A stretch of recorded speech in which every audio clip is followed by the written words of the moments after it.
now.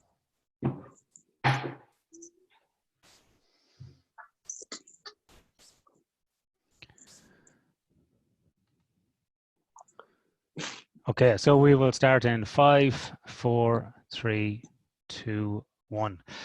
Good morning or good evening, and welcome to this webinar on sleep for immunity, mental and physical health in response to the Covid-19. My name is Ian Dunican. I am based here in Perth in Western Australia, so it's 8 a.m. in the morning for me on Monday the 23rd. And you might be wondering why my Australian accent sounds so weird. It's because I'm from Ireland originally, so things haven't got that bad where Australian people sound different. I am also joined today by Dr Meeta Singh and Dr Michael Grandner, who are both respectively in the US. And Meeta, whereabouts are you this morning or this evening? It's evening. It's about 8 o'clock, and it's Detroit, Michigan. Detroit, Michigan. And Michael, you are down in the sunny part of Arizona.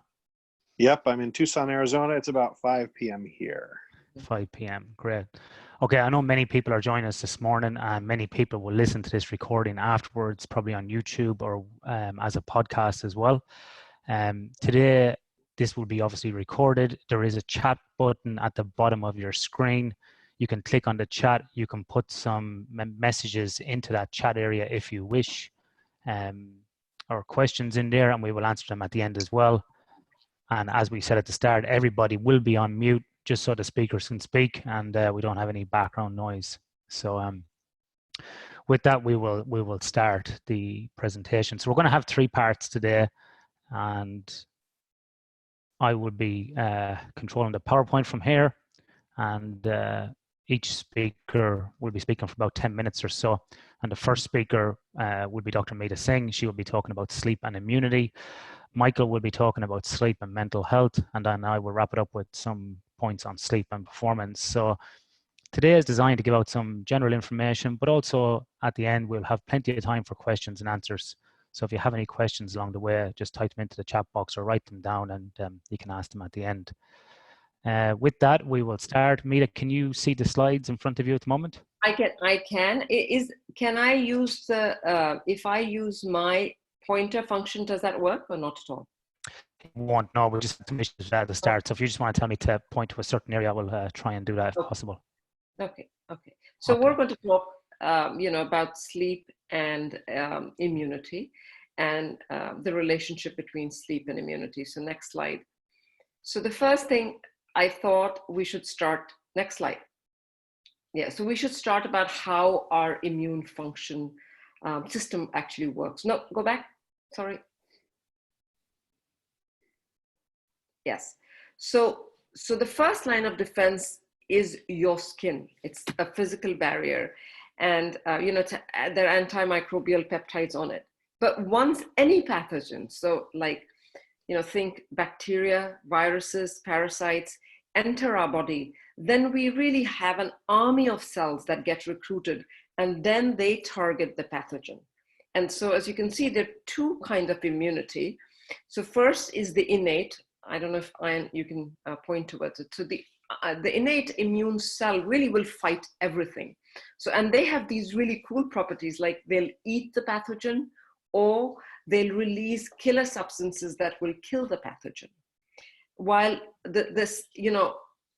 now if that doesn't kill the pathogen, then the second kind of immunity is called adaptive immunity. So once you're exposed to the infection, the cells recognizes this, it learns how to fight it, so that whenever we see that pathogen again, we can mount a defense. And this is how vaccines work. So during the way the vaccine works is that there's a controlled exposure to an infection. So we develop this smart immunity that will defend you the next time around you're exposed to that pathogen. Okay, so now next slide. So the next thing, the next topic we should talk about is sleep. And so, yeah, can I, I can't really see my slide very well because, so let's define what sleep is. So sleep is a reversible behavioral state in which there is disengagement and unresponsiveness to the environment. And that is it's reversible, and that's how we differentiate it from coma. But because there's forced mental and physical inactivity, rest and recovery happens during sleep. So the first thing that happens is that one way to think about how sleep might help immune cells is that we know that immune cells need rest and recovery. And in fact, next slide, next slide.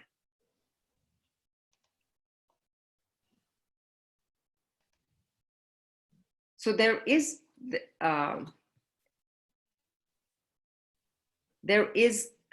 growing evidence that in which we know that short sleep duration, so anything less than 6 hours, and poor sleep continuity are both associated with increased risk of developing acute infections. So this is a study done in military recruits, and basically what they found is self-reported shorter sleep duration, less than 6 hours, significantly increased incidence of physician-diagnosed upper respiratory tract infections. And this was also shown in the wider adult population. And then next slide. So this has also been shown in experiments in which after there has been an exposure to a viral challenge and sleep has been manipulated, so sleep duration has been altered.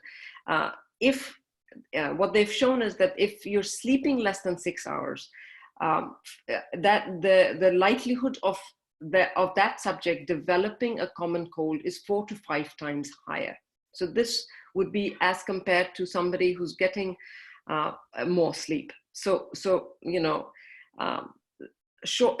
there's a linear association between sleep duration and developing a cold. So the less sleep you get, the more likelihood you are going to be of developing a cold.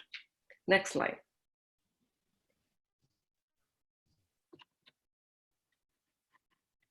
So another way that you can think about how sleep modulates or supports your immune function is by thinking about how sleep is important for memory formation, right? So during the day, you take in information, so there's encoding of that information. All of that information gets consolidated. So memory consolidation occurs while you're sleeping. And note that slow wave sleep is important for this part. And then during the day, when you need that information, you can recall the stored memory. So I was taking notes on how our that innate immunity we have would use the same processes. And what they've shown is that during this during the encoding process, so during the day, whenever a pathogen is presented to the to your immune cell, there's uptake of information from that immune cell. Then it is at night that information that was taken in by your immune cell is now that information is now consolidated, and it may be consolidated from one cell to another kind of immune cell. And then, at a later time, whenever there is a new pathogen, whenever that same pathogen presents to the body, then those cells that have stored that information will use that information, immune cells will use that information to fight that immunity. And not surprisingly, next slide. So there is direct experimental support. So antibody response to vaccinations is far better after sleep rather than if the subject was sleep deprived. Next slide. So this, the next slide is somewhat complicated, and I really, I don't want you to spend too much time on it.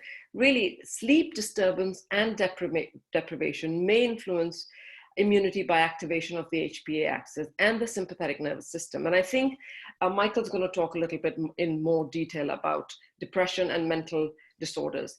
I will say that inflammation plays a prominent role in depression, and which may be instigated in part by sleep disturbance. Next slide. And so I think, it's very important to know that the relationship between sleep and the immune system is bidirectional. So poor sleep can impair or modulate immunity and infections and inflammation. So impaired immune system itself does may cause either excessive sleepiness or can result in poor and disrupted sleep. And so I think the bottom line is that, we know that sleep is a biological need, but adequate sleep duration and sleep quality help in maintaining the immune health. And that adequate sleep duration can improve infection outcomes and is associated with reduced infectious disease risk. So I do have another slide, next slide, but I think I'm going to save that for the discussion part if we need to be. So I'm going to just turn it over to Michael. Thank you very much, Meeta. Michael, we will now hand over to you for your section on sleep and mental health. All right. Thank you very much. So I'm going to talk very briefly about some broad issues on sleep and mental health. So if you look at the first slide, some pictures of the brain. And really the point of showing this is really showing that there's really two systems in the brain that relate to sleep and wake. There's a sleep system and a wake system. They both involve parts, many different parts of the brain working together, but they're two very different systems. And the point of showing this is to explain why it is that sleep disruption and also wake disruption, wake regulation disruption, impact mental health. Because many of these areas in the brain that are involved in sleep and wake regulation are also involved in things like depression, stress regulation, anxiety, and many other aspects of mental health. And so this is why sleep problems touch many mental health issues. So next slide. So this is a slide showing some data that we looked at from young adults, just getting you the point that there's many different mental health symptoms that are impacted by sleep. Not to focus on the data on the slide, but look across the bottom. These are all the different symptoms that were measured in this study. And what we looked at was how each night per week that people say they don't get enough sleep, how does it change their risk for each of these things? And what you can see is for every single one of these, the more nights per week you don't get enough sleep, the more likely you are to be experiencing these symptoms. And just to look at the numbers, you're looking at a difference between about 20 and 30% increased risk for being someone who experiences these symptoms per night that you're not getting enough sleep. Just going to show that this is sort of an across-the-board issue. So go to the next slide. Specifically talking about depression. So depression is more than just sadness. It involves fundamental problems in how a person sees themselves, sees the world, and sees the future. And symptoms aren't just sort of feeling down and blue, which is a very important part of depression, but it's not even every person with depression feels that way. That's not all of what depression is. Depression also involves anhedonia, which means you're unable to feel positive things, even around things that should make you feel positive. Psychomotor disturbances, which mean the interface between the brain and the body even slows down. And also things like appetite disruptions and severe emotional dysregulation disruptions. So not only do you have problems perceiving things and understanding things, you feel very guilty, you feel very worthless, all these sort of things are tied up in depression. So insomnia in particular, sleep problems in general, but insomnia in particular is a key factor in depression. It's one of the most common experiences of people with depression, but it's independent. It sort of takes on a life of its own and can actually be an important risk factor for depression. So on the right-hand side, basically what you see here, this is from a study from Baglioni and colleagues showing every line here is another study that was published, peer-reviewed published study on sleep and depression. If the bar is to the right of the line where it starts, it means insomnia predicted depression in the future. So in all of these studies, no two studies are exactly the same, but they're all pretty darn consistent, showing that the more insomnia you have, the more likely you are to develop depression later, even if you didn't have it before. Okay, next slide, we're going to talk about anxiety. So sleep is also related to anxiety. Anxiety is often experienced as distressing thoughts that paired with negative emotions, usually anticipating negative events. So this image is taken from a book by Colleen Carney and Jack Ettinger, who are experts on this. Without going into detail, what it's showing is anxiety is actually kind of a complex phenomenon that involves your own sort of cyclical thought patterns. It's related to sleep, related to what you do to try and mitigate that anxiety, and your beliefs and your attitudes about what's going to happen. And all these things sort of feed each other. So one way that anxiety is related to sleep disturbance is it's related with both physiologic, so it's in the body, and also cognitive arousal. So your body is more tense and has a hard time relaxing, and your mind is also more tense and has a harder time winding down. No surprise that this impacts on sleep problems. So insomnia and other types of sleep disturbance can be both a consequence of anxiety in that it keeps you up, but also a cause of anxiety in that it disturbs how you think. So sleep loss not only impacts depression, but it also impacts anxiety. So if you have sleep problems, you're more likely to become more anxious and have a harder time reducing that anxiety. Okay, so the next slide is going to be talking about suicide. So suicide risk is a major public health problem. It is actually the second leading cause of death for all age groups, age 10 to 34 in the US, and is actually the 10th leading cause of death overall when all age groups are pooled together. The suicide rate in the US has risen by about 33% in the last 20 years, so it's getting worse. I do want to make sure I mention that poor sleep increases suicide risk factors. So for example, people who report sleep difficulties are about 280% as likely to think about suicide, about 350% is likely to actually attempt, and about 240% is likely to die by suicide. So it across the board, it just about triples your risk. Between two, doubles and triples your risk. So on the right hand, you see some data from our group where we showed that each night that people reported they didn't get enough sleep, this is in young adults, the likelihood that they've thought about suicide in the last 3 days goes up. And you can see 3 lines. 2 lines are right on top of each other. That's the relationship, and then the other line is the relationship controlling for things like age and sex and other demographics, showing that that doesn't really make a difference. That third line is what's the relationship after we statistically control for depressed mood. And it's still there. It's still pretty strong. And what that shows is the relationship between sleep loss and suicide risk is partially about depression, but not totally about depression and mental health. There's something else going on too. So other things that could be going on are things like financial hardship, which is actually a major suicide risk factor and related to poor sleep. And especially with everything going on right now, this is something that's being talked about a lot. Other thing, pain and disease associated with poor sleep and also suicide risk. Social isolation, which is very important right now. Social isolation is both associated with poor sleep, but also with suicide risk. And altered thinking patterns. So we talked about ways that sleep can impact thinking, not just emotional thinking, but if you go to the next slide, I want to also talk about cognition and mental performance. So there's a whole literature showing that people who don't sleep well perform worse cognitively across a whole wide range of things. Here's some data where we looked at the population, just looking at the simple metric of how are you doing now compared to a year ago? Are you mentally worse off now, cognitively, in terms of your memory and ability to focus than you were a year ago?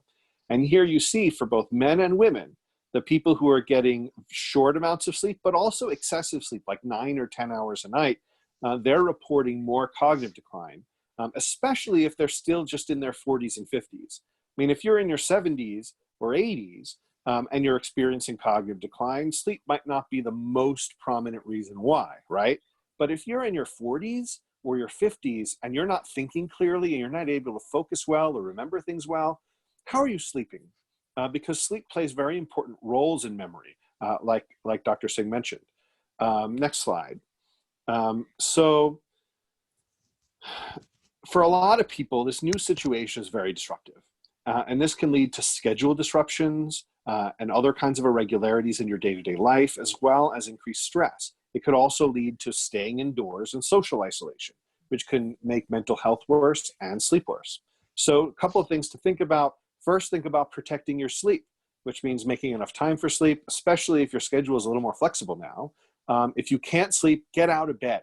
You don't want to develop insomnia. And this is actually the best way to develop insomnia is if you're stressed and you're laying in bed, just get up. You don't want to associate the bed with these negative feelings. There's decades of data on this showing that this is one of the main things that can lead to chronic insomnia. Also, try and keep a regular schedule. This will help you adjust your mind and your body to be able to anticipate when is the right time for sleep. And also find a way to get some bright light, especially in the morning. If it's safe to go outdoors, do that. Otherwise, try and get as bright light as you can in the morning to set your circadian clock. For your mental health, give yourself the space and time you need to process, whether this involves thinking or meditation or relaxing or journaling or whatever it takes for you to process everything going on. Because we get so distracted that we don't even spend time with ourselves. And then all these things catch up with us. Also, relaxation. So relaxation is not passive. Watching TV is not relaxing, it's distracting, which could also be good, but it's not relaxing. Relaxation is like exercise. It's a skill, it's an active process of slowing down your thoughts, your body, and your mind. And also connect with people. Don't even if you're social distancing, you don't need to be socially isolating. And we have great technology now to be able to actually connect with people when we're not in the room with them. So I would say definitely take advantage of that. Excellent. Thank you very much, Michael. Okay, so we'll move on to the final part. We're going to talk about sleep and performance. So leading on from what Michael and Meeta were speaking about earlier on, I'm going to talk a little bit here about chronobiology, because this is going to stay the same as we move forward over the next few days, weeks, and months. And as many people have said, this will be a marathon for a lot of us, not a sprint. So we have to ensure that we're operating at the best possible way we can. So some basics of chronobiology. We see here this slide in front of you. This is generally what happens over a 24-hour period. So chrono meaning time in biology. So this is fundamental to how we operate as humans. So if we can operate during the day, it's going to be best for us. And to Michael's point as well about sleeping at night, being awake during the day and having a routine, it's really important that we do have this routine over the next few days, weeks, and months, and try to maximize our circadian biology as well as we move through this period. So this is what happens generally in most people over a 24-hour period. There's obviously a degree of change or shifting of these depending on your chronotype, whether you like to get up early or go to bed early, or get up late and go to bed late. But you can see here, this is generally what happens over a 24-hour period. So, it's probably best in the morning to be doing your cognitive type work when you have highest alertness. So any decision making, any type of interaction you have with your team members, if you're working remotely, if you're working on any problems at home, if you're in solution mode, this is a good time to do it as well. And as Michael said, also, you need to be seeking some light first thing in the morning. So if you are confined to an area and you can't go outside, well, then that's a case of opening up all the blinds, curtains, whatever it might be, and allowing as much natural light to flood into your apartment or house as possible. Or if you have the ability to go outside, go out and get some natural light, even if it's going out and standing in the garden for 20 minutes to a half an hour. All of these things will help the sleep-wake pattern. Also as well, it's important that you have a regular routine around sleep, because it'll be very easy to get out of routine at the moment and feel actually worse and spiral out. So it's to have your sleep and wake patterns around your general sort of fixed chronobiology for you. And you can see here in the evening as well, these things are occurring, such as melatonin secretion starting, you go into your deepest phase of sleep, lowest body temperature, and so on. So you don't want to be awake, glued to the social media or news at this time. Take advantage of this, get some good sleep, and then operate at your full potential during the day. And what underpins this really is what's called the circadian system. Circa meaning about, the meaning of the day, which takes its cue from natural light. You can see here in the diagram, from the suprachiasmatic nucleus. When natural light comes in through the eye, it synchronizes SCN, a small cluster of cells about the size of a small fingernail, which is responsible for your timing. And it is this cluster of cells that we often refer to as the body clock. And throughout your body, many of your systems, such as digestive, respiratory, and so on, will take their cues from this. So leading back to Meeta's point about sleeping at the right time, getting enough sleep, you want to make sure that you are healthy enough to fight off infection at this time to lower your risk of contracting COVID-19. And so one of the ways you can do it is by sleep and keeping a regular circadian rhythm, because natural light will synchronize this body clock and will basically help the rest of your body to increase its immunity. So we're meant to be asleep, awake, and if you have the ability to do that at the moment, please do it. Now, I know many people may not have that luxury. You might be doing extended work if you're in the healthcare system, or you're in supply chain or supermarkets, whatever it might be. I think it's really important to understand from a performance point of view that you may be putting yourself at risk after hours of wakefulness. Now, I understand that many people will feel a sense of civic duty and will want to stand up and you know, kind of answer this call, similar to a war. But we need to understand that there is risks to us when we're being awake for extended periods of time. And this is a study that was done back in the 90s, been replicated many times, which shows that after 17 hours of wakefulness, your reaction time is the equivalent to somebody who is intoxicated to 0.05. So that means that your performance is impaired at this time, and around 24 hours, 0.08. So what I would say is, if you are having extended periods of wakefulness, use caffeine strategically to promote wakefulness. Maybe take naps throughout the day. And when you are off, ensure you are getting sleep. You're not just basically going home and being glued to the 24/7 news cycle. It's really important that if you are doing these extended periods of work, that you are making time for rest and recovery, and avoiding other things like alcohol afterwards as well, and ensuring that you have a good diet, which we'll talk about in a second. Now, we also see that data in Norway by Hans van Dongen a number of years ago in this landmark study, which shows that over time, if you're constantly being sleep restricted, so many people would say, you know, oh, well, I'll just get by on 4 or 5 hours sleep for the next few days, few weeks. It's important to know that if we do that, if we look at this line here of 4 hours sleep per night, performance lapses actually increase, which means we make more errors, we make more mistakes. So it's really important that we try to aim for somewhere between 7 to 9 hours to lower our risk of making those errors or those mistakes. Even if you are in an administrative type role, you're working from home, many people may be looking to you for leadership, looking to you to make decisions. So it's really important that those errors are limited, and that we can drive these errors down so we can all work productively and all contribute to the economy, keeping business running and protecting our health as well. So very clearly here, similar to the data Meeta showed earlier on, the more sleep we get, the better it's going to be, not only for immunity, but also in terms of our performance as well, to help our family, friends, businesses, and to get through this. Time is the area of physical performance, and you know, my expertise has been around working a lot with athletes, but also amateur athletes, and doing talks in the general population as well. And we know that when we don't get enough sleep, that our physical performance is impaired as well. We know that sleep will improve glucose metabolism and results in better cortisol, so less stress. Sleep extension will improve your sprint speed and so on. Now, whilst you mightn't be outside sprinting around at the moment, it is really important at this time to maintain your physical well-being, because a healthy mind is what we need to be thinking about here. And when we do get the chance to get back, we don't want a second wave of people getting sick again. So it's really important to maintain some physical performance and physical activity whilst you are being restricted from moving around. Whether you're in a kind of a lockdown or self-isolation, this will definitely help you, and will help with your mental health as well. We've seen many studies as well that shows that people who get aerobic exercise 3 to 4 times a week reduces depression by about 80% as well. So people will have challenges around equipment and space, or opportunity to participate with others. I know many people like to go to classes with other people, but don't be afraid to use technology. Like Michael said, can you jump on Zoom with a few people, do a body weight workout? Is there stuff you can do on YouTube? There is many businesses and companies now offering free things online, such as through Zoom or other means, where there's meditation groups, there's body weight exercises, even martial arts people are doing it. There's boxercise, judo, jiu-jitsu, all sorts of things you can do. So explore those and use those to the best that you can. And if you are in an area where you can go outside and still exercise, you know, obviously do that away from others in a park and so on. Take an opportunity to avail of that now while you can, in case things do escalate within your area. So I know me personally, we can get out here at the moment in Western Australia, away from people. So I'm definitely taking advantage of that.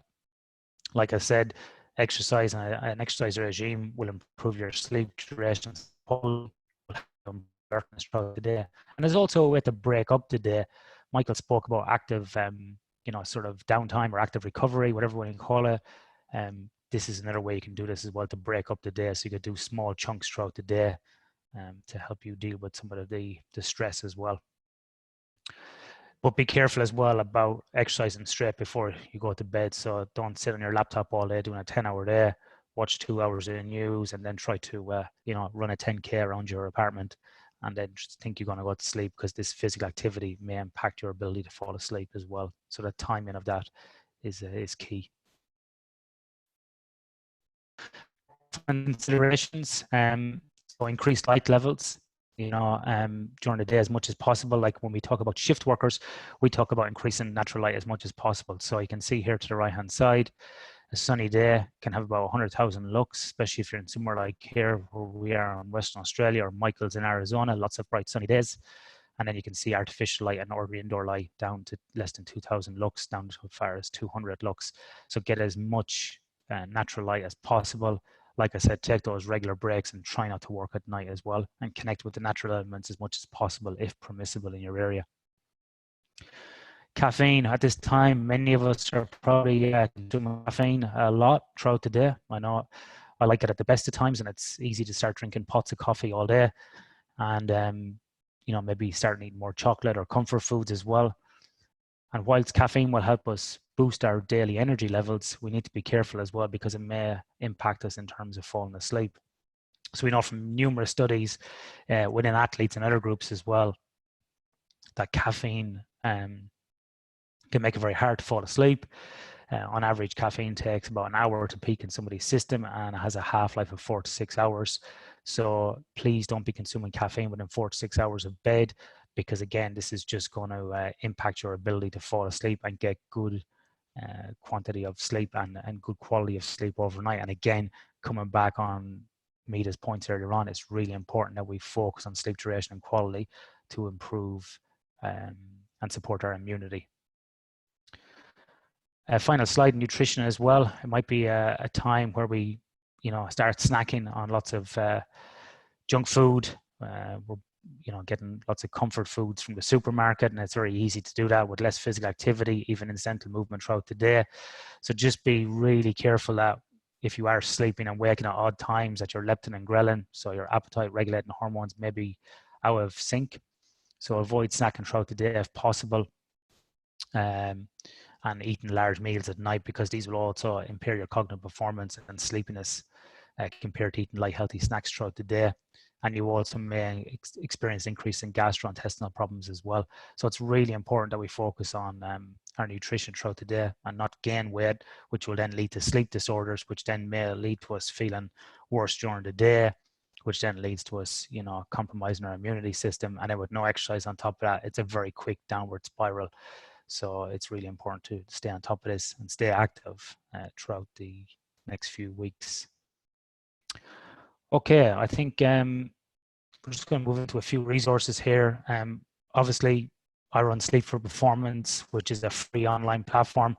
There's lots of stuff up there. I've put together a bodyweight workout book as well in the last few days, which is up there. There's 20 workouts out there that may help you, give you some ideas if you are at home. There's lots of podcasts over here as well on that site as well. Everything is free. You don't have to sign up. Take what you can off of there. Share it with as many people as you want. There's no conflict of interest here. Everything here is for the general public. There's also a good site like the Sleep Health Foundation here in Australia. So it doesn't matter where you are in the world, you can access this for good sleep habits and other healthy tips as well. Jump on those type of resources and use them up at the moment, and please share them amongst your broader networks as well. So that's really all we have at the moment. And so I'd like to open up to questions and answers. If anybody's got a question, you can type it into the side panel.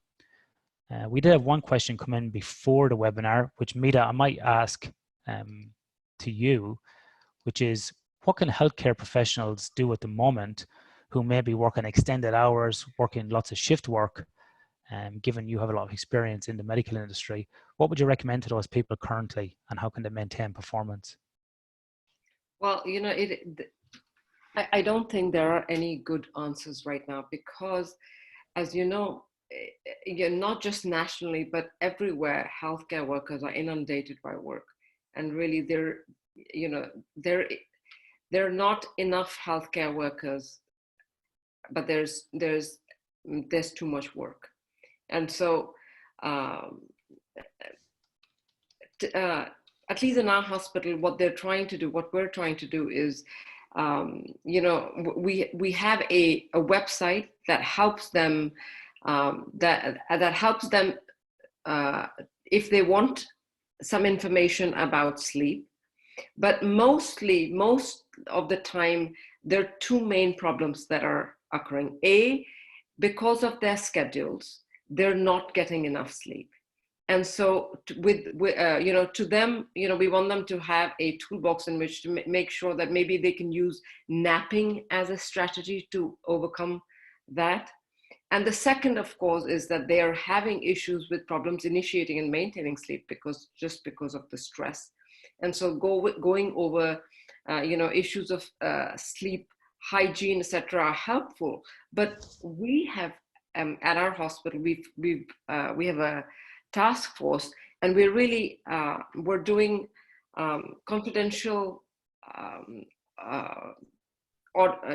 video visits with healthcare workers who want to talk to us. So like it's like a curbside consult to see what's happening so that we can help them. It really is it's because they're in this situation in an acute fashion. So it's, how to help them while they're in the situation acutely. Yeah, and I think just to add to that as well is if you are working extended hours or you are doing multiple shifts without a day off, if you have the opportunity to avail of transportation to and from work, that is a good thing to avail of as well, because, and I know there's risks associated with that with contact, but if you are doing a 17 or a 24-hour shift or whatever it might be, the risk may be higher to you driving home, especially long distances. And we've seen this in many other industries as well, because you may, fall asleep driving back from work as well. So be aware of the additional risks as well that may be occurring. We have a question here as well. Well, one thing I want to add to that real briefly is that if you are able to catch some sleep, take what you can get. Which is the same thing we tell new parents, take what you can get when you can. Yeah. But if you're sleeping at a time when your body's not necessarily used to, you could expect your sleep to be a little more shallow, especially if there's some activity around you. And I would say, avail yourselves of some of the simplest but very effective sleep technology out there, which is earplugs and eye masks and other things you can do to insulate your sleep against outside noise and light. Especially if you're trying to catch a nap or catch a brief sleep period and you want to maximize your ability to get as much sleep in that time as you can. Yeah, Michael, while we have you, we have a question actually for you, sure. Specifically from Barbara, and she asks, Dr. Grandner, excessive sleep and cognition, what is the relationship between these two in teens? Good question. I don't know. I don't think there's actually a whole lot of data except that what is excessive sleep in younger adults is a lot more controversial of an issue, where there's data that shows that 9-10 hours of sleep in general adult populations associated with some bad outcomes, where in young adults like 18, 20, 25-year-olds, college age people, longer sleep might actually be better. I mean, if you're sleeping 10, 11 hours out of 24 hours and you're otherwise healthy, and you don't have some strange reason why you'd need to, if your sleep is shallow or something, then that might be more likely to be okay in a young person. We don't really know. And I just want to say the age relationship, I think, is important, where excessive sleep probably means more than 9 hours for most adults, but that number might be different for young adults who might be able to do with a little more. And I think it's also probably important, Michael, to differentiate between sleep duration and time in bed. While some people might be spending 10 or 11 hours in bed, it doesn't mean that they'll be sleeping that whole time. And we know with teenagers and young adults, they might be in bed texting on Facebook, watching Netflix or whatever it might be. Exactly. So the other thing I'll say is that, especially in teenagers, you have to be careful, because sometimes then they may not actually be excessively sleepy because they're night owls, because they're wired to be night owls. They may be going to bed really late, but then when you wake them, at say a time for school, but which is too early for them, then they might appear excessively sleepy at that time. It's just because we've cut their sleep short. And so now that almost all kids, especially in America, are now not going to school and are going schooling at home, maybe they can get more sleep. So you have to be a little careful to again put that schedule in place so that they don't go to bed too late, but at least they'll be sleeping they'll be able to sleep in a little bit more than when they'd have to wake up abruptly.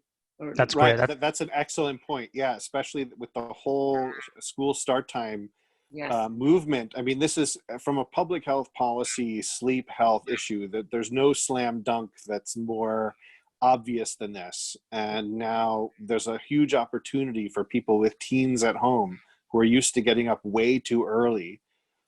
There's no reason to start super early if they don't actually have to physically get to school. You can just start school a little bit later at home. That's great. And then they can also be nice and ready, Michael, to do lots of chores and jobs around the house, and there'll be no excuse for them feeling tired. We also have another question again here for Dr. Singh. You showed data on the relationship between sleep deprivation and upper respiratory tract infections. How about other infections or diseases such as gastrointestinal infections, UTI, allergies, etc.? Well, so I'm not very sure. I don't think there's data out there with GI infections. Michael, do you know of any data? There's very little in GI. I mean, there's data on colds and allergies and stuff, but I don't know much about GI. But I think the point that you made was the right one, that it's not about a specific type of infection; it's about the system. Right. So if the take home message is that not getting enough sleep, impairs the immune system overall, then that's one more reason to make sure you get a good night of sleep. Yeah. We also have another question here as well from our friend Brendan Duffy. Brendan says, what do we do with our leaders that keep saying they're working on 4 hours sleep? This happens at every conference, as we well know. And how do we change that culture? I say make the same face you make when someone says they ate a whole pizza. No, that's not the face you make. Oh, sorry, wrong face. It's like, really? Like, why would you do that to yourself? Like, that was a bad choice. Although this is a concern, especially in today's world, because a lot of the leaders around the world are up late at night because this situation is so intense, and so they're working all these hours. And again, the only thing you can do is education and say the same thing that Michael just said, that get whatever sleep you can wherever you can, and naps are your friend. Yes. So those. I think it's also important to note for these people that everyone thinks that they're an exception to the rule. And in some ways, they're all outliers in many ways. But, there's a whole wealth of data now that shows that sleep loss impairs decision-making and strategic thinking. And it does so often without you realizing the extent of it. And there's data now that shows that you cannot stimulant that away. You can caffeinate and give amphetamines and give modafinil or whatever, and you can improve reaction time, improve mental focus, but you're not improving strategic thinking. You're just more impaired and more awake while you're more impaired. So there doesn't seem to be much exception to this. Right. I think you're right, Michael. I think the studies have shown as well that in things like military, for example, or Air Force, aviation, where we've seen these type of studies happen time and time again, reaction time is improved, but accuracy is diminished. And so if we are going to just get through by caffeinating ourselves and medicating ourselves, we might be just jumping around, like frogs in a stock, but making the wrong decisions. And I think over time, the longer this goes, the more people are going to be susceptible to this. But also as well, I think some people are just going to crash and burn. So people keep saying about a marathon, not a sprint, and I think that's the way we have to take it. And like you said, locking in that sleep as well strategically throughout each day, and making sure that we focus on and gradually increasing it, because this isn't going to go away in 4 or 5 days. Lots of military stuff is, less than 10 days. We can sort of overcome this in a very short time. But if we keep operating like this, we are going to, get even sicker and sicker, not just from COVID-19, but other stuff as well. Yes. So the one thing I'll also add is that, remember, oftentimes they're now drinking caffeine late into the evening because they're working later, and that's when you need it because you're now tired. And so remember that caffeine late in the evening may disrupt your sleep at night. Yeah. There's something we have another question on the back of that, Meeta, which I'll direct at you, which is from Philip. Philip asks, is there merit in a 20-minute combat nap, like in quotes here, for nursing and police shifts that have no choice in working these long hours? So what is the benefit of these 20-minute power naps, so to speak? Absolutely. 20 to, between 15 to 25 minutes, that's it. Is a power nap. It definitely improves. It gives you, a boost of energy for the next 3 to 4 hours. There's actually research done in NASA astronauts, and I think that it said that the ideal time was about 26 minutes, because if you're not able to get the amount of sleep in one block at night, then the one way to compensate is by taking short naps. So that's definitely, yes, a 20 to 25 minute is a good sleep, good nap time. A 35-minute nap, you get a little bit more stage 2, N2, which is slightly deeper sleep, which is still light sleep, but you get an N2 in addition to N1. So that also gives you good energy once you woken up. And then, of course, the granddaddy of naps is a 90-minute cycle in which you have, light sleep, deep sleep, dream sleep, and then you wake up. Yeah. And, the one thing you have to be careful about is that when you wake up, you may, for a few minutes, feel a little groggy. So you may have sleep inertia. And especially if you're sleep deprived. So if you're sleep deprived, then you're likely, even in a shorter period of time, you're likely to have some amount of deep sleep. And then when you wake up, you might develop sleep inertia and grogginess. So you want to be careful about that. One more thing, the timing of the nap is also important. So in the mid-afternoon, I know, in your slide, you were showing that people have a dip in their alertness. That's a good time to take a nap. And you don't want to take the nap too close to your actual bedtime, because that might take away from your sleep drive that you need to help you sleep at night. Kind of like a big snack before dinner. Yes. Like if you're hungry, if you're not able to get enough food, eat some snacks. But if you are able to get dinner, don't snack too much right before dinner. Yeah. Ian and I were talking about how we really like your analogies. He has really good ones.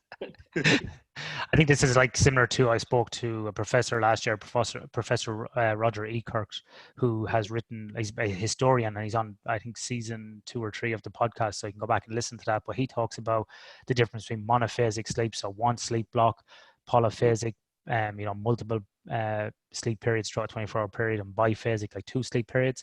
I think this might be a time to do that. So you could go polyphasic, having a big sleep block between 3 and 6 o'clock in the morning, if possible, to take advantage of that circadian low, circadian nadir. Then again in the afternoon, like you said, Meeta, in that second circadian dip throughout the day, and then a few other naps as well, strategically placed if you can as well.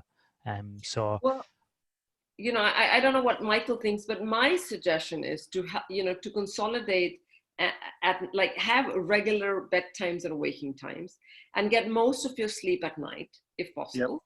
And then a shorter nap during the day, is because you want to keep productive during the day too. You don't want to, also you want to be a little bit synchronized with other family members. That's one thing to watch out for. If your teenagers start going to bed at 3 in the morning and then want to wake up at 11, and the older people are, parents are going to bed at about 11 and waking up by 6 or 7, then, that itself may cause some issues. So some amount of regularity is a good thing. Yeah. I agree, and I want to second the idea that in an ideal world, you Mhm. get most of your sleep at night. Yes.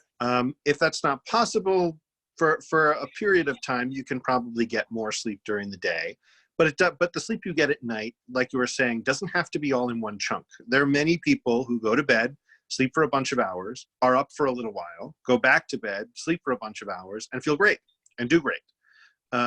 The average adult, a lot of people are surprised to hear that the average adult wakes up 10 or more times on average per night. They just don't remember. That people wake up is not the problem.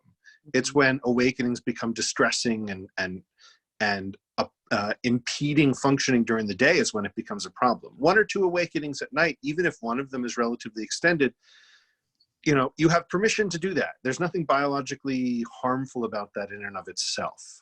But if you have to nap during the day for at least a period of a few days to get through a crisis, that's one way to mitigate some of these issues.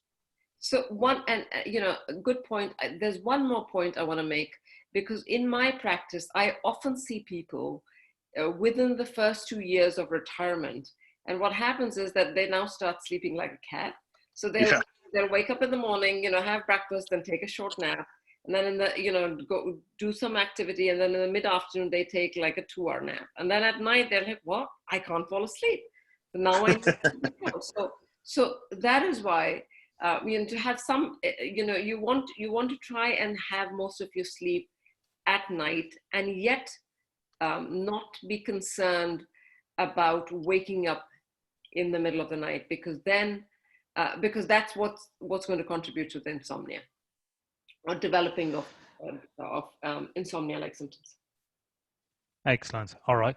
So just put out a question there. If there's any final questions, as we're waiting for those to come in, just to recap, today we did speak about the importance of sleep duration, and quality for immunity. So that base level of our immunity at this time. Michael also spoke about mental health around self-isolation as well. Now, if we are being self-isolated or socially isolated, it doesn't mean we can't be in contact with people on digital media like this. Giving people a call, maybe text people, whatever way it is, to keep in contact with people, to help out each other and look in on each other at this time, and for our own mental health as well, to keep connected. We also spoke about the importance of maintaining routine and regularity around your work schedules, exposure to light throughout the day, having a routine, not working into the night if you don't have to, not being addicted to the 24/7 news cycle, monitoring our nutrition. Let's not get too heavy during this time and lead to more sleep problems, and also to keep physically active at this time as well. So we try to give out some information on all of those points.